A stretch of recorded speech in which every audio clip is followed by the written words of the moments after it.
La entrevista del Telematutino 11, gente importante a tratar temas importantes. Nos acompaña vía Skype el licenciado Miguel Collado Di Franco, quien es economista y es vicepresidente ejecutivo de CRES.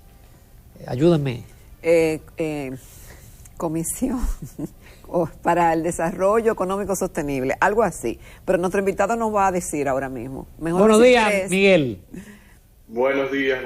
Centro Regional de Estrategias Económicas Sostenibles. Es verdad, Centro Regional de Estrategias Económicas Sostenibles. Nos faltaba la palabra centro para seguir de ahí en adelante. Buenos días, Miguel, un placer. Encantado de estar con ustedes, Ramón, Jacqueline. Encantado. Tenemos muchos temas en el área económica con Miguel. Yo quiero comenzar con uno sencillo, que fue el debate que se originó entre el Banco Central, Leonel Fernández, el equipo económico de la Fuerza del Pueblo, con el tema de las proyecciones, de si vamos a crecer 0,3 o vamos a crecer 3. Ya el gobernador vaticinó que va a crecer un 10. Yo sé que ustedes trabajan estimados. ¿Cuál es la proyección de ustedes para este año de crecimiento del Producto Interno Bruto?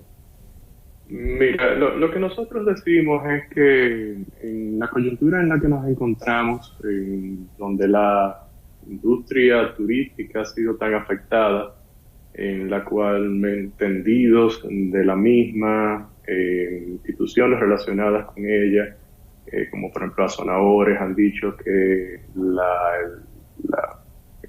ocupación, la actividad será un 40% menor en este 2021 que lo que fue en el 2019, y siendo esta una actividad que en términos de generación de empleo, la contribución al mismo Producto Interno Bruto, que ha sido estimada en alrededor de un 18%, que es el país de América Latina, de acuerdo a índices internacionales, que tiene la mayor dependencia de esta industria. Solo para poner un ejemplo de una específica que, por lo que he dicho, afecta tanto a la economía o incide tanto en la economía, hemos entendido que habría que ser un poco más conservadores con los estimados. Bueno, pero esa es nuestra opinión. No tenemos estimados. Si la economía creciera un 5.5, un 6%, es un buen crecimiento.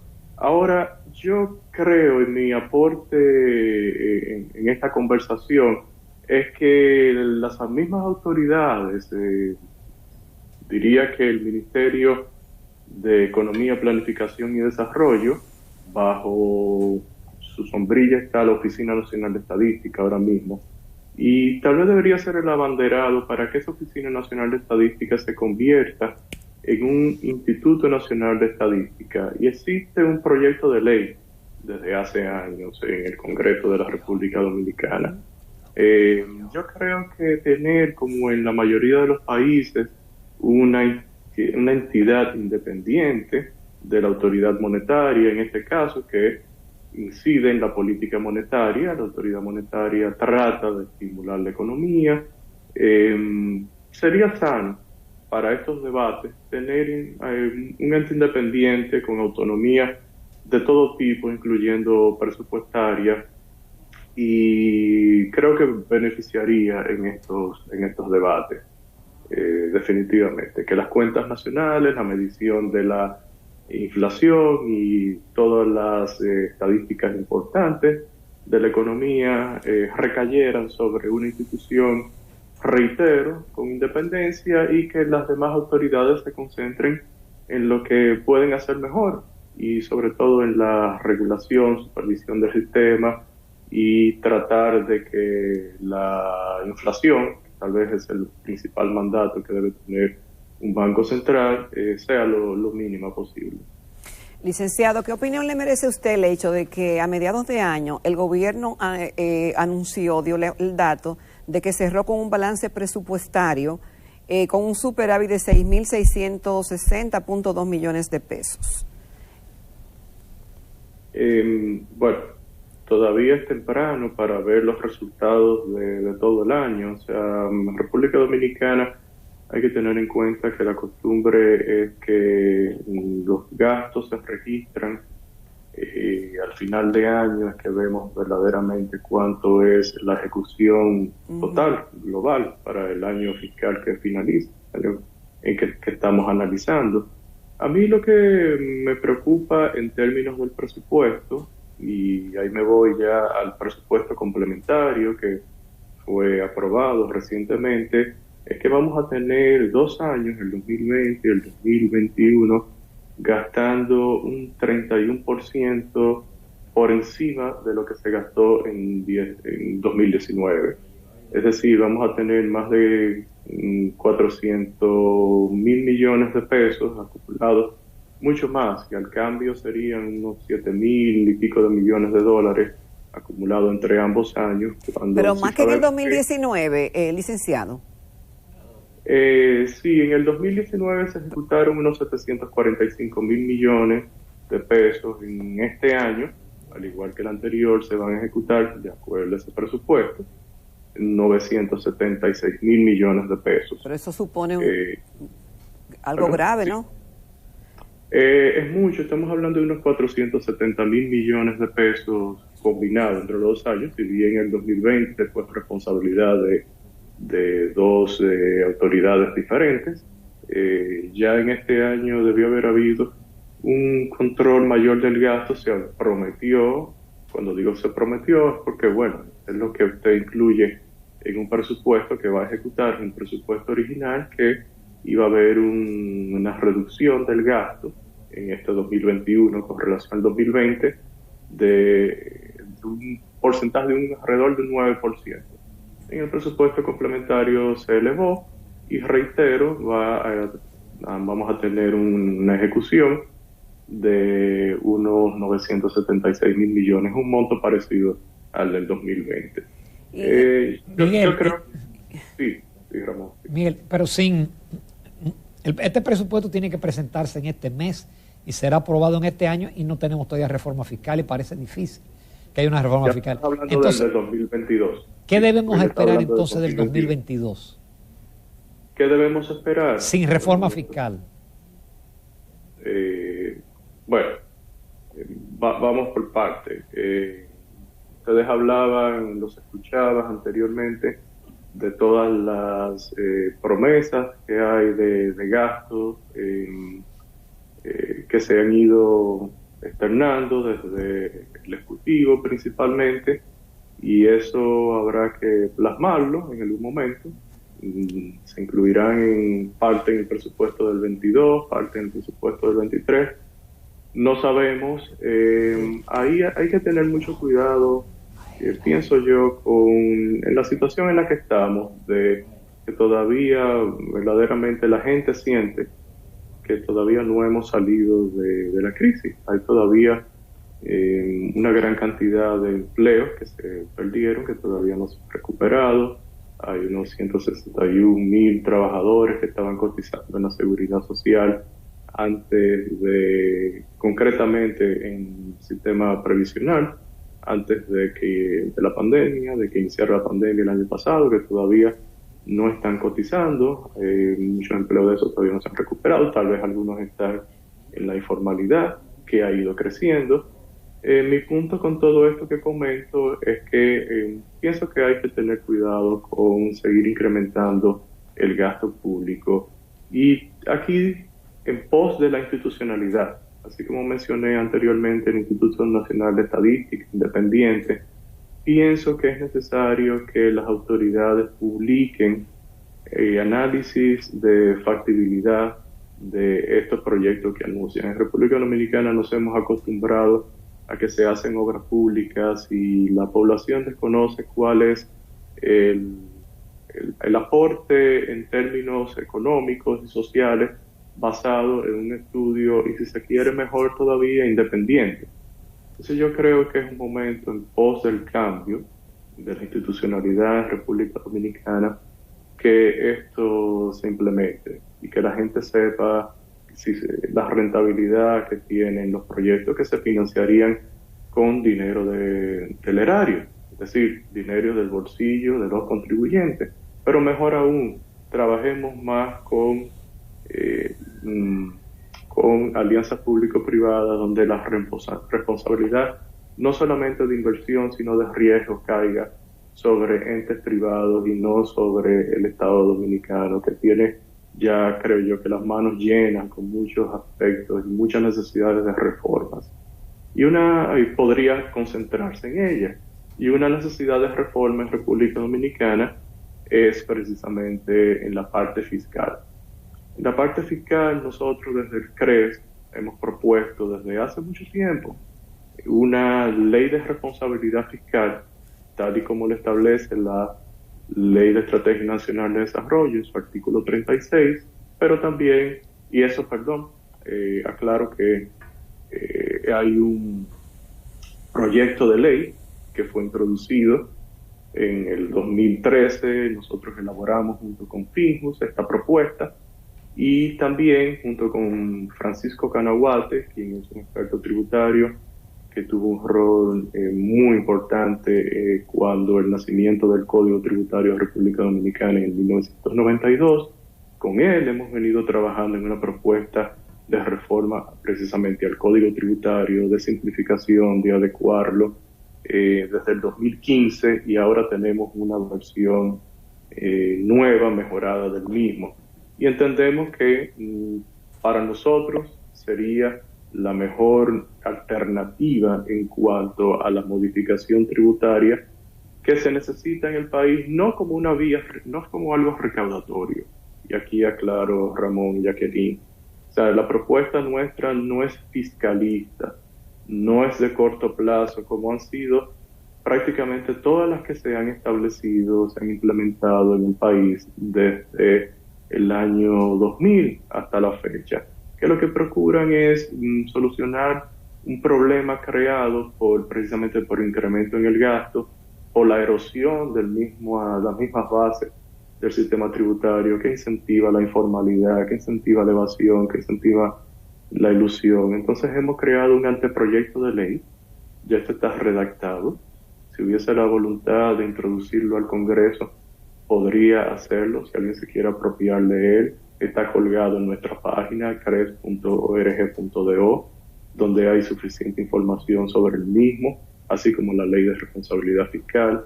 Y lo que quiero decir con esto es que la propuesta sería una simplificación del sistema tributario, reduciendo las tasas de muchos impuestos, eliminando una serie de impuestos distorsionadores que existen, de forma tal que se promueva un clima mejor de inversión y generación de empleos mejor remunerados en el país, y que esto cree, por vía de la mayor actividad económica, por vía de menos informalidad y evasión, mayor recaudaciones también para el Estado de forma sostenible.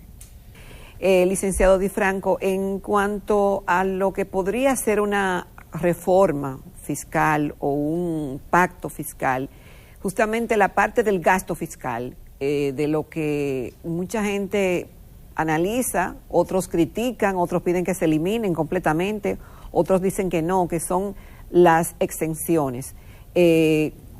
¿Cómo ustedes lo ven y lo plantean en la propuesta para una posible reforma? El tema de las exenciones tiene diferentes aspectos. Uno de ellos es, por ejemplo, el tema de las exenciones al impuesto sobre la renta, que en realidad de ese monto que se plantea, o que se estima, mejor dicho, del gasto tributario, que es un error llamar gasto tributario, aunque lo hagan las autoridades, y simplemente porque eso asumiría como que ellos son los que tienen ese dinero y tienen que gastarlo en el término figurativo porque no lo están percibiendo. Pero bueno, es un aspecto técnico que siempre hemos estado en desacuerdo sobre la forma de llamarlo. Simplemente en el país hay exenciones. ¿Por qué? Porque el sistema tributario es muy oneroso. Cumplir con él en términos de horas, por ejemplo. República Dominicana es el país de todos los países del DERE-CAFTA que más, donde sus empresas, donde sus emprendedores tienen que invertir más horas al año para poder cumplir con las obligaciones tributarias. Esto representa un costo de oportunidad de no poder dedicarle tiempo al negocio, de tener que contratar a alguien, etcétera. Pero también las tasas son muy altas. Entonces, cuando se tienen tasas tan altas y un sistema tan complejo, en solamente un aspecto adicional a las tasas que mencioné, que es el tiempo, ¿qué buscan los agentes económicos? Tratar de minimizar ese costo, y por eso surgen todas estas leyes de exenciones. Nosotros proponemos que las exenciones que existen por contratos, por leyes, se dejen perimir. Se respeta el derecho adquirido, esos contratos simple y llanamente van a estar ahí por el tiempo que existan. Lo que sí se eliminarían son las exoneraciones impositivas, que es otro aspecto que también distorsiona el sistema tributario, que es simplemente exonerar del pago de impuestos si se invierte en una actividad determinada que se ha entendido como que debe ser promovida, por decirlo de una forma, pero deben de sujetarse a decisiones de directorios, los que van a invertir en esas industrias, etcétera. Hay otros impuestos, como es el caso del ITEVIS o IVA, como propiamente debería llamársele, que tiene muchas exenciones y que lo que hace es que crea el incentivo que haya evasión dentro del mismo. Ahí la propuesta sería, por ejemplo, reducirlo a una tasa del 10% y ir en el tiempo. Esta es una propuesta escalonada, esta es una propuesta que no es de golpe, la del CRES, ir introduciendo algunos bienes que ahora mismo no están grabados. Pero eso no se queda ahí. Lo importante de esta propuesta es que elimina una serie de impuestos que ahora mismo están perjudicando a todos los dominicanos o reduce tasas. Por ejemplo, impuestos selectivos al consumo, que cualquier persona en este país necesita un electrodoméstico en su casa, una lavadora, aspira a tener un aire acondicionado, quiere un televisor, por supuesto, lo necesita, lo tiene, pero lo paga más caro. Todos esos impuestos se propone irlos desmontando. República Dominicana hay un impuesto absurdo desde nuestro punto de vista, que es al ahorro. País que necesita inversiones para poder desarrollarse más, y de las inversiones provienen del ahorro, pues ese impuesto se va a ir desmontando hasta llevarlo a cero. Pero existe un gravamen que penaliza las transacciones bancarias, las transacciones vía cheque, las transacciones vía transferencia, que ese impuesto en un momento fue temporal, también propone irse desmontando. Entonces, los impuestos a los hidrocarburos, a los combustibles, son muy altos y nos hacen poco competitivos, y esto lo vive el ciudadano dominicano y encarecen el transporte. También se propone ir bajando los impuestos específicos, el selectivo específico y el selectivo ad valorem al final del periodo de transición o de desmonte de todos estos impuestos, que es entre el 2022 y 2024 para la mayoría y el 2025 para algunos, convertir ese selectivo ad valorem en el IVA al 10%, el selectivo que ahora mismo es un 16% y que no se puede compensar. Pero lo mismo pasaría con el impuesto a las telecomunicaciones, que ahora es del 10%. Cualquier persona ahora mismo está pagando un 18% por minuto comprado, por decir algo, más el 10% del selectivo. Con esta propuesta pagaría un 10% y el selectivo desaparecería. Entonces, cuando la propuesta hay que verla de forma integral. La propuesta la planteamos como tal, de forma integral, para ver título por título todas las modificaciones que deben hacerse al Código Tributario de República Dominicana para nivelar la carga y para hacer más viable el clima de negocios del país. Miguel, pero y sostener las finanzas públicas. En lo que yo he visto, esa reforma que ustedes plantean no incrementa de forma importante la presión tributaria, por lo menos en los 2 o 3 primeros años. La reforma lo que plantea es algo similar a lo que dice la Estrategia Nacional de Desarrollo, y en su objetivo 3.25 cuando fue elaborada, que decía que la presión tributaria debía incrementarse en 3 puntos porcentuales en 5 años. Esto lo lograría en menos tiempo.